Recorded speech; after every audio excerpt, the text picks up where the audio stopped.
Bon, ben, je vous souhaite la bienvenue à ce troisième Café Solidarité. Juste faire une histoire courte. C'est simplement une activité de réseautage, d'échange, ben, comme ça le dit, Café Solidarité. On prend un café ensemble, on échange sur nos projets. Ça nous permet de justement créer des contacts puis voir un petit peu, s'inspirer des fois des expériences des autres.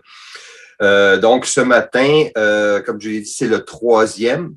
Ça a été créé, dans le fond, un peu dans le contexte de la pandémie, mais pas spécifiquement là-dessus. Mais le premier portait vraiment là-dessus. C'était quoi les perspectives d'avenir en vue de la relance, qui est plus proche qu'elle l'était à ce moment-là. On n'est pas encore complètement dedans. Le deuxième, c'était sur les différents programmes de soutien. Là, celui-là, ben, c'est sur les projets d'entrepreneurs jeunesse et en même temps de l'incubateur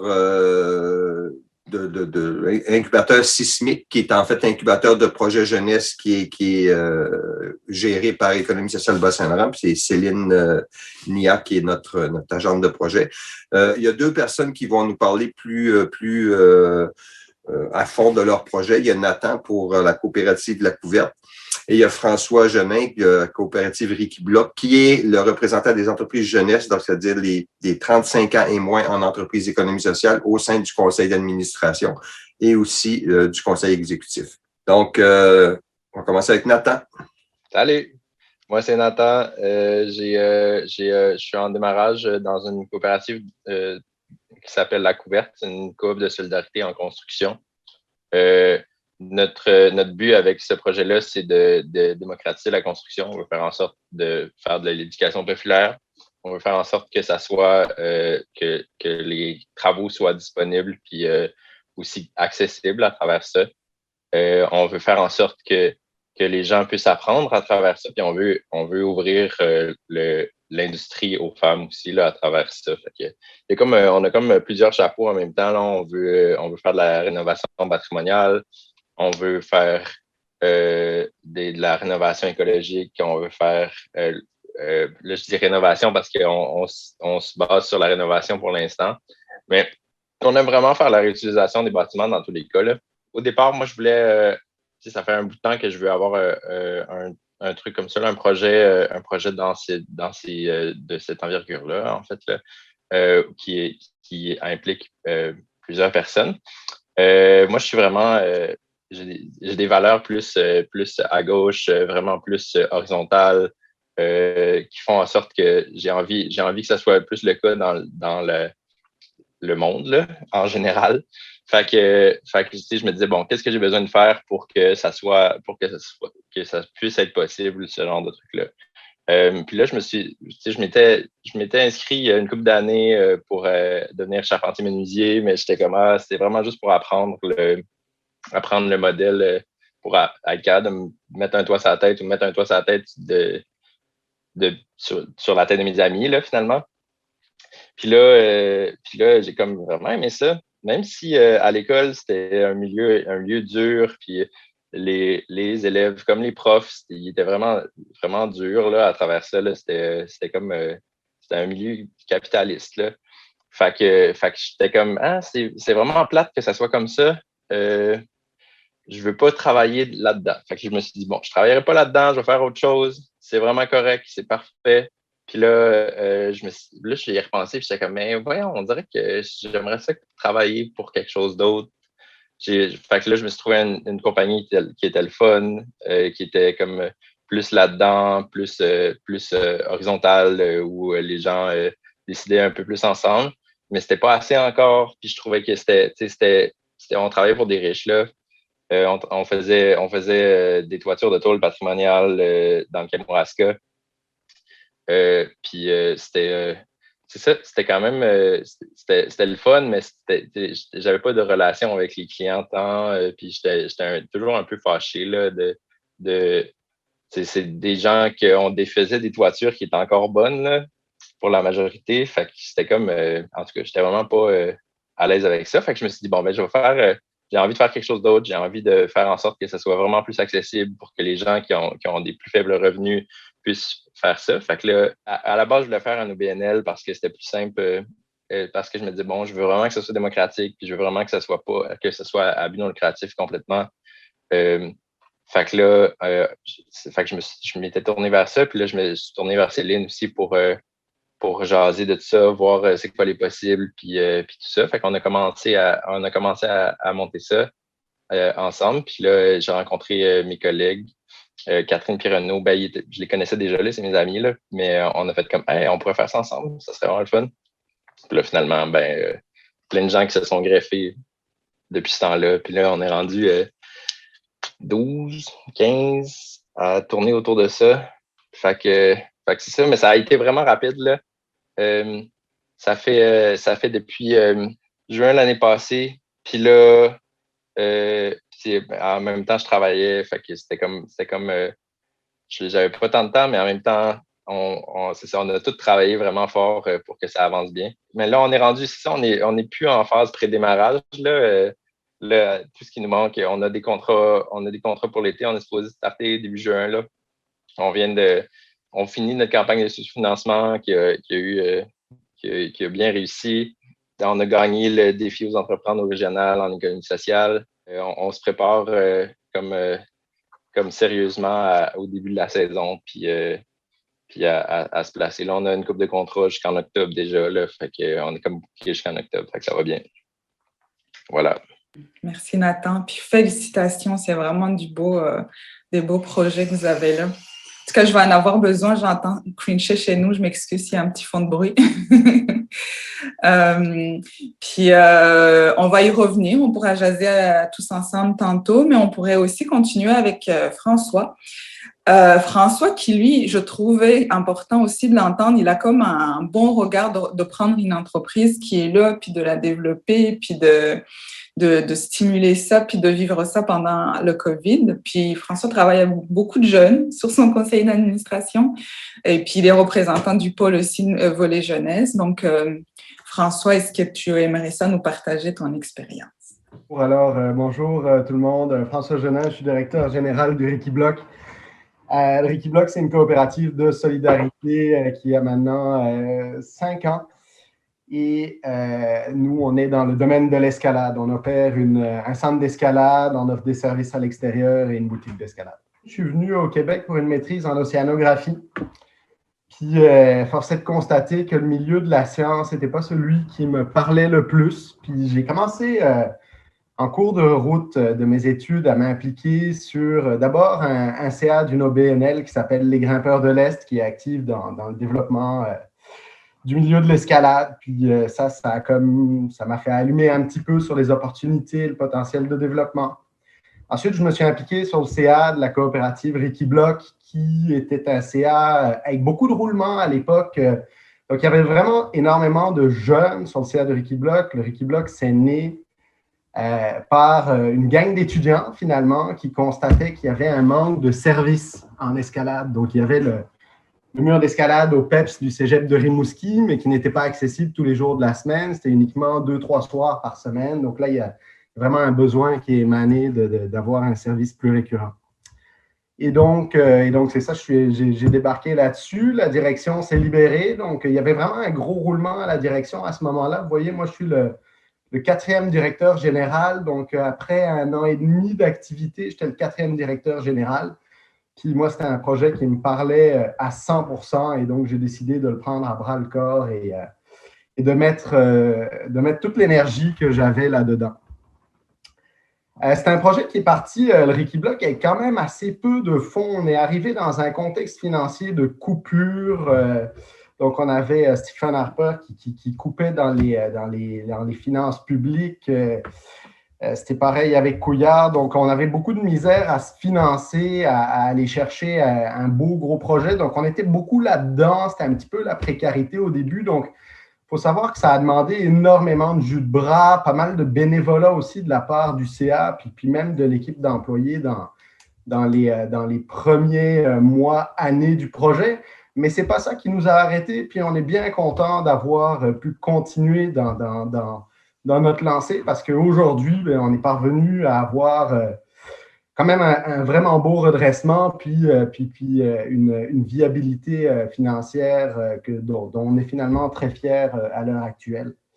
Donc, c'est ça, beaucoup d'enjeux qu'on a vécu parce que la situation était telle qu'elle était quand on est parti à l'origine. Donc, moi, je n'étais pas là à l'origine, mais j'en ai entendu parler beaucoup. Et j'ai surtout participé à la phase de consolidation. Puis maintenant, on peut appeler ça vraiment de la croissance. Puis on en est vraiment très content. À tel point qu'aujourd'hui, on pense à des projets d'expansion. En fait, on est en recherche de locaux, terrains pour se construire, déménager. Donc, c'est là où on en est présentement.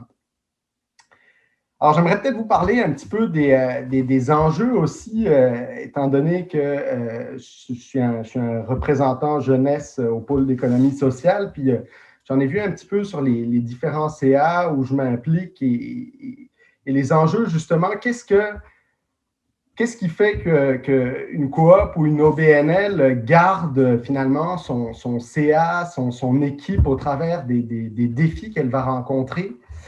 Bien, je pense que la première chose, là, c'est d'aller chercher sur son CA, c'est le premier défi, c'est d'aller chercher une véritable expertise, d'aller chercher peut-être quelqu'un d'externe au projet, peut-être quelqu'un, nous autres, c'est quelqu'un qui ne grimpe pas idéalement. Parce qu'aller chercher des grimpeurs, c'est facile, des personnes qui ont comme un intérêt dans le projet, c'est facile. Mais aller chercher quelqu'un qui a une expertise en entrepreneuriat, en financement, ça, c'est vraiment quelque chose qui... Et c'est quelque chose qu'avec le temps, on a pu obtenir, des personnes de notre CA qui ont pu amener ces points-là. C'est vraiment quelque chose qui a pu nous aider. Ensuite, c'est le maintien de cette expertise-là.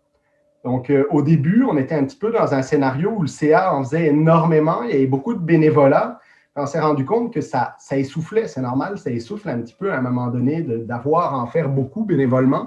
Donc, il y a vraiment eu une responsabilisation là, de l'équipe d'employés, mais aussi un gain d'expertise de l'équipe d'employés qui a permis de s'autonomiser et de donner un travail vraiment plus mâché au conseil d'administration d'année en année.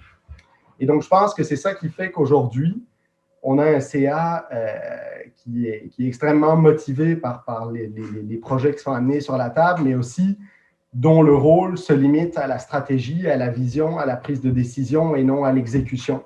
Je pense qu'il y a là le plus rapidement possible dans l'évolution du projet, je pense qu'on est amené à devoir mettre une ligne entre l'opérationnel puis le stratégique qui lui appartient au domaine du conseil d'administration. Ce sur quoi on a beaucoup travaillé aussi et qui est un enjeu de taille quand on est en économie sociale, c'est que on dirait que dans les entreprises privées, c'est assez connu. Là. On a des fonds, on a des leviers pour aller chercher des financements, on met sa maison en garantie. En économie sociale, c'est pas ça le tableau. Là. On ne veut pas, en tant qu'administrateur, en tant qu'employé, avoir des garanties auprès des créanciers. Donc, il y a tous des outils qui sont à la disposition des coops, des OBNL. Il y a comme toute une expertise à aller acquérir sur ces outils-là pour devenir viable, pour pouvoir mener à bien ces projets. Donc nous, c'est un gros travail qu'on a dû faire et je suis convaincu que Sismic et Économie sociale Bas-Saint-Laurent sont des partenaires majeurs dans l'acquisition de cette expertise-là pour les jeunes coops OBNL parce que c'est un enjeu de taille là, pour être capable d'aller de l'avant. Un autre enjeu de choses qui, à mon sens, sont à développer le plus vite possible, c'est l'acquisition de l'expertise sur le déroulement des réunions, des assemblées générales. C'est tout un nouveau monde de choses qu'on est amené à devoir connaître, des choses avec lesquelles on doit dealer. Tiens, comment est-ce qu'on fait pour que ça soit démocratique, pour que ça se passe bien, pour qu'il n'y ait pas de conflit? Tout ça, c'est des choses sur lesquelles on est appelé à se former. Les règlements généraux, les lois des coops, des OBNL sont des choses, c'est des outils, puis c'est à la fois des choses avec lesquelles on doit opérer. Donc, tout ça pour dire que je pense que partir une coop, une OBNL ou en opérer une, c'est beaucoup de jus de bras, mais je pense que ça vaut vraiment la peine parce que l'implication qu'on va aller chercher de notre communauté, de nos travailleurs, les conditions de travail qu'on va générer, on s'entend qu'on n'est pas en train de travailler pour une personne, pour un propriétaire d'entreprise. On travaille pour les employés, pour la communauté. Et pour moi, ça vaut tout l'or du monde. Hey, merci François. Je suis vraiment d'accord sur la recherche d'expertise. Là, moi aussi, là, la plupart d'entrepreneurs que je vois, C'est justement une fois on veut se lancer, là, c'est se trouver ce monde-là qui va nous soutenir. Même avant de se lancer, avoir son équipe, parce qu'il y en a beaucoup qui arrivent, ils sont 1, ils sont 2, puis oui. Et je pense que c'est là où peut-être les réseaux, ça peut être intéressant pour ça, pour partager l'expertise. Ah, je connais quelqu'un qui connaît quelqu'un qui connaît quelqu'un. L'idée, c'était vraiment de vous présenter Sismic, présenter Nathan, puis François aussi, qui sont à 2 niveaux différents du démarrage d'une entreprise. Donc, moi, je m'appelle Céline, je suis agent de projet jeunesse au pôle depuis bientôt 4 ans, je pense. Donc, l'incubateur Sismic, en fait, existe partout au Québec. Il y a 22 pôles et chaque pôle a son Sismic. Et le concept Sismic est assez simple. On a 2 objectifs, stimuler des projets, les soutenir. Quand je dis soutenir les projets, c'est vraiment faire en sorte que quand ils arrivent dans les organismes de développement économique, ils sont un peu structurés, ils savent c'est quoi mon projet, est-ce que c'est viable, ils ont un modèle d'affaires solide. Donc, pour la phase stimulée, on appelle ça révélateur. Donc, la phase révélateur, on a des projets avec des partenaires du milieu autour des projets qui pourraient aider à faire en sorte que des jeunes entrepreneurs qui ont des idées puissent se lancer. Donc, par exemple, on a le projet Foyer des possibles qui s'en vient le 23 septembre. Où le concept cette année, c'est au niveau de l'agroalimentaire. Donc, on serait au marché de Rimouski avec des personnes qui connaissent bien le milieu au niveau du gaspillage, économie circulaire. On a comme plusieurs thèmes. Donc, c'est donner l'information. Puis, si les jeunes, après ça, ont envie de se lancer ou ont envie de soutenir les entreprises, c'est comme l'occasion. Donc, on a toutes sortes de projets en révélation. On a un projet à la Pocatière, on a un projet à Matane. Puis là, on essaie que ça soit en présentiel pour tout ce qui est révélateur, mais tout ce qui est la phase soutien qu'on appelle idéation, prototypage, puis propulsion. L'idée, c'est de donner des outils pour bien penser le projet, bien le prototyper. Puis quand ils sont prêts avec le modèle d'affaires, c'est là où on les envoie dans le milieu. Et puis que là, ils se lancent et ils deviennent des entreprises, on espère. Puis moi, je trouve ce qui est important dans ce projet de Sismic, cet incubateur, c'est de donner le temps aux jeunes entrepreneurs de faire le projet. Il y en a qui sont venus dans Sismic la première année, puis ensuite après ils retournent faire les études, puis à la fin de 2 ans ils reviennent dans Sismic parce que le projet est resté. Puis on n'a pas d'horaire spécifique, donc on essaie vraiment de les accompagner comme ils sont là où ils sont. Je dis tout le temps, l'idée c'est de lancer son entreprise, mais de continuer à se construire parce que c'est des jeunes entrepreneurs. Et les résultats sont vraiment positifs. On commence à voir naître des projets. Il y a une laiterie qui est dans la Métis qui va peut-être se lancer. Il y a Nathan avec la couverte. Il y a Vivance qui est un projet dans l'immobilier. Puis il y a Numérique avec Françoise qui est une plateforme numérique. Puis donc il y a comme des projets qui commencent à sortir. Puis ce qui est intéressant, c'est le niveau de créativité. Donc, c'est vraiment des très, très beaux projets, très, très créatifs. Donc, l'idée, c'est de donner les outils. Puis, on travaille, on est 22 pôles dans tout le Québec, donc on partage aussi nos ressources.